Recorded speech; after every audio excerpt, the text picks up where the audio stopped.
तो दोस्तों आज हम फिर से आपके लिए लेकर आए हैं देश दुनिया की तमाम ताजा बड़ी खबरें। सबसे पहली बड़ी खबर में आपको बताएंगे दोस्तों कि बिहार विधानसभा चुनाव में अपने दम पर अकेले चुनाव लड़ेंगे ओवैसी।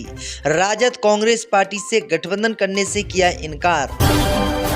बिहार में एसआईआर की रिपोर्टिंग कर रहे पत्रकार अजीत अंजुम पर एफआईआर दर्ज, दिखाई थी एसआईआर की सच्चाई।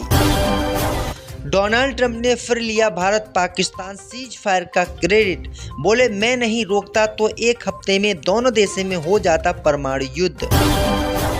राजा हरी सिंह पर टिप्पणी करने पर बजरंग दल ने खान सर के खिलाफ सख्त कार्रवाई की मांग की, लगाया गंभीर आरोप। भाषा विवाद को लेकर राज ठाकरे पर लगेगा एनएसए, हाई कोर्ट के 3 वकीलों ने डीजीपी से की शिकायत। इलाहाबाद में अतीक अहमद की बहन के दामाद व रिश्तेदार की 60 बीघा प्लांटिंग पर योगी सरकार ने चलवा दिया बुलडोजर। तो दोस्तों सभी खबरों को आपको एक एक कर बताने वाले हैं, वीडियो को लाइक कर चैनल को सब्सक्राइब कर दें। और तो बिहार में आरजेडी और कांग्रेस के साथ गठबंधन नहीं करेंगे ओवैसी, किया इनकार। दोस्तों आपको बता दें कि बिहार में विधानसभा चुनाव को लेकर पूरे देश में हलचल है। खबर सामने आई थी कि असदुद्दीन ओवैसी की पार्टी एमआईएम आरजेडी और कांग्रेस पार्टी के महागठबंधन में शामिल होने जा रही है, लेकिन अब खबर सामने निकल कर आई दोस्तों कि इस गठबंधन में शामिल होने से अब असदुद्दीन ओवैसी ने इनकार कर दिया है। असदुद्दीन ओवैसी का कहना है कि हमने एक तरफा बातचीत करी, उधर से हमें कोई न्योता गठबंधन में शामिल होने का नहीं मिला। इसी कारण इंडिया गठबंधन में एमआईएम पार्टी किसी भी कीमत पर शामिल नहीं होगी, क्योंकि एक तरफा मोहब्बत नहीं हो सकती, दोनों तरफ से मोहब्बत होती है। असदुद्दीन ओवैसी का साफ कहना है कि हम अकेले ही विधानसभा चुनाव लड़ेंगे, इंडिया गठबंधन हमारे साथ गठबंधन नहीं करना चाहता है, इसलिए हम भी उनके साथ गठबंधन में नहीं आएंगे। यानी असदुद्दीन ओवैसी बिहार में अकेले विधानसभा चुनाव लड़ेंगे। आपकी क्या राय दोस्तों, ओवैसी को इंडिया गठबंधन के साथ गठबंधन करना चाहिए या नहीं, हमें कमेंट करके जरूर बताएं। इसी बीच पर तो दोस्तों अगली खबर की ओर, तो बिहार में वोटर लिस्ट में हो रहे संशोधन पर रिपोर्टिंग करना अजीत अंजुम को पड़ा भारी, बिहार सरकार ने दर्ज करी एफआईआर। दोस्तों आपको बता दें कि बिहार में विधानसभा चुनाव 2025 से पहले मतदाता सूची के विशेष गहन पुनरीक्षण यानी एसआईआर की प्रक्रिया चल रही है। इसी प्रक्रिया का मकसद मतदाता सूची को सही करना है और एक नाम की दोहरी एंट्री, मृत व्यक्तियों के नाम, गैर निवासियों या अवैध प्रवासियों के नाम हटाना है। हालांकि इस प्रक्रिया पर विपक्षी दलों और कई सामाजिक कार्यकर्ताओं ने सवाल उठाए। इसे जल्दबाजी में लागू किया गया और भेदभावपूर्ण बताया गया। वहीं आपको बता दें कि इसी मामले को लेकर पत्रकारिता करने बेगूसराय वरिष्ठ पत्रकार अजीत अंजुम पहुंचे। अजीत अंजुम ने बेगूसराय के बलिया प्रखंड में एसआईआर की प्रक्रिया में कथित अनियमितताओं पर एक वीडियो रिपोर्ट प्रकाशित की थी। इस वीडियो में उन्होंने प्रक्रिया की खामियों और स्थानीय स्तर पर इसके कार्यों की पारदर्शिता की कमी बताया और कहा कि बिना किसी कागज के, बिना दस्तावेजों के ही ये फॉर्म भरे जा रहे हैं। इन पे फोटो भी नहीं लगाया जा रहा है, कहीं तो सिर्फ नाम भरकर ही छोड़े जा रहे हैं, जिसके कारण ये रिजेक्ट हो सकते हैं और चुनाव आयोग के नियमों के खिलाफ हैं।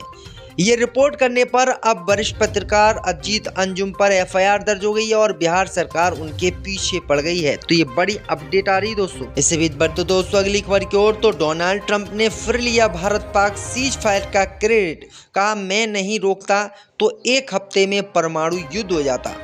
दोस्तों आपको बता दें कि अमेरिका के राष्ट्रपति डोनाल्ड ट्रंप ने फिर ये दावा किया है कि भारत और पाकिस्तान के बीच परमाणु युद्ध की आशंका को उन्होंने मध्यस्थता और व्यापारिक दबाव के जरिए टाल दिया।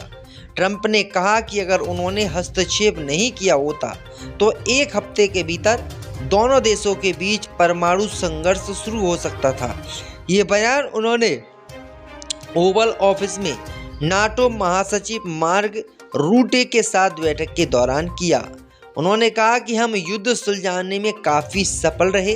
हमारे पास भारत और पाकिस्तान का मसला आया था, हमने उसको निपटा दिया और दोनों ही देशों में मध्यस्थता करा दी। अगर हम मध्यस्थता नहीं कराते तो दोनों ही देशों के बीच काफ़ी संघर्ष होता और बवाल मच जाता। इससे भी बढ़ते दोस्तों अगली खबर की ओर, तो महाराजा हरि सिंह पर टिप्पणी करने पर बजरंग दल ने खान सर के खिलाफ सख्त कार्रवाई की मांग की। दोस्तों आपको बता दें कि राष्ट्रीय बजरंग दल ने बिहार के पटना निवासी चर्चित शिक्षक फैजल खान उर्फ खान सर के खिलाफ सख्त कार्रवाई की मांग की है। बजरंग दल का कहना है कि खान सर द्वारा जम्मू कश्मीर के अंतिम डोगरा शासक महाराजा हरि सिंह एवं उनके परिवार की महिलाओं के विरुद्ध की गई आपत्तिजनक और अपमानजनक टिप्पणी से जम्मू का डोगरा समाज अत्यंत आहत और क्रोधित है। ये टिप्पणी न केवल ऐतिहासिक विरासत का अपमान है, बल्कि समाज में वैमनस्यता फैलाने का भी प्रयास है। राष्ट्रीय बजरंग दल इस प्रकार की अभद्र भाषा और मानसिकता की कड़े शब्दों में निंदा करता है और अब खान सर के खिलाफ एफआईआर दर्ज करने की मांग की गई है। तो ये बड़ी अपडेट आ रही है। इससे भी बढ़ते दोस्तों अगली खबर की ओर, तो राज ठाकरे पर एनएसी लगाने की मांग, हाई कोर्ट के 3 वकीलों ने डीजीपी से की शिकायत। दोस्तों आपको बता दें कि मुंबई में 5 जुलाई को हुए महाराष्ट्र नवनिर्माण सेना और शिवसेना की रैली में राज ठाकरे के भाषण को लेकर विवाद शुरू हो गया है। इसे भड़काऊ भाषण बताते हुए मुंबई हाई कोर्ट के 3 वरिष्ठ वकीलों ने महाराष्ट्र के डीजीपी को पत्र लिखकर राज ठाकरे के खिलाफ एफआईआर और उनके भाषण की उच्च स्तरीय जांच की मांग की है। साथ ही उनके भड़काऊ बयानों के लिए उन पर एनएसी लगाने की भी मांग की है। वकीलों ने कहा है कि मराठी महाराष्ट्र की क्षेत्रीय भाषा है और मराठी भाषा का सम्मान करना सभी भारतीय नागरिकों का कर्तव्य है, लेकिन पिछले कुछ दिनों में मनसे कार्यकर्ताओं द्वारा भाषा के आधार पर अन्य राज्यों के लोगों पर हमला, अपमान और हिंसा की घटनाएं सामने आई है, जो गंभीर और असंवैधानिक स्थिति पैदा करती है।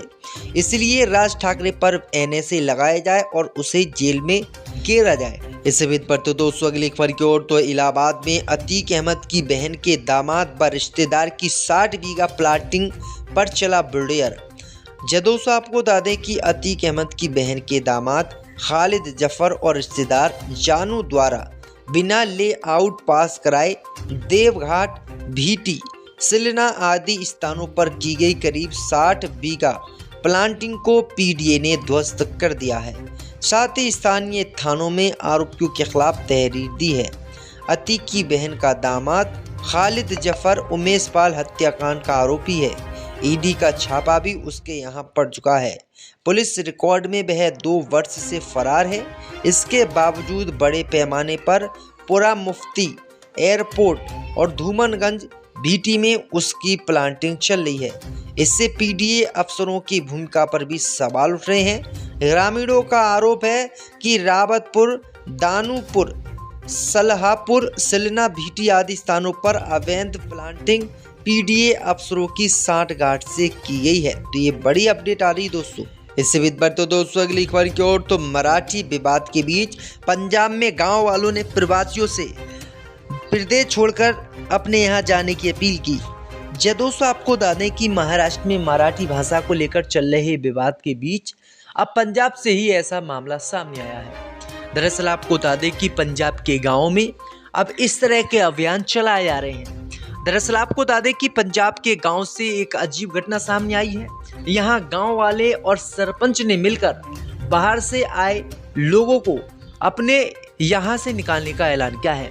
उनका कहना है कि बाहर से आए लोग यहां बस गए हैं, उन्होंने घर बना लिए हैं, काम धंधा वो नहीं करते हैं, नशाखोरी करते हैं और गांव का माहौल खराब करते हैं। इसलिए इन लोगों को हम यहां से निकालना चाहते हैं। अब देखना ये होगा कि पुलिस इन लोगों को निकालती है या नहीं, या आगे इन पर क्या कार्रवाई होती है। इससे भी बढ़ते दोस्तों अगली खबर की ओर, तो इलाहाबाद में अतीक अहमद की बहन के दामाद व रिश्तेदार की 60 बीघा प्लाटिंग पर चला बुलडोजर। दोस्तों आपको बता दें कि अतीक अहमद की बहन के दामाद खालिद जफर और रिश्तेदार जानू द्वारा बिना लेआउट पास कराए देवघाट, भीटी, सिलना आदि स्थानों पर की गई करीब 60 बीघा प्लांटिंग को पीडीए ने ध्वस्त कर दिया है। साथ ही स्थानीय थानों में आरोपियों के खिलाफ तहरीर दी है। अतीक की बहन का दामाद खालिद जफर उमेश पाल हत्याकांड का आरोपी है। ईडी का छापा भी उसके यहां पड़ चुका है। पुलिस रिकॉर्ड में वह 2 वर्ष से फरार है।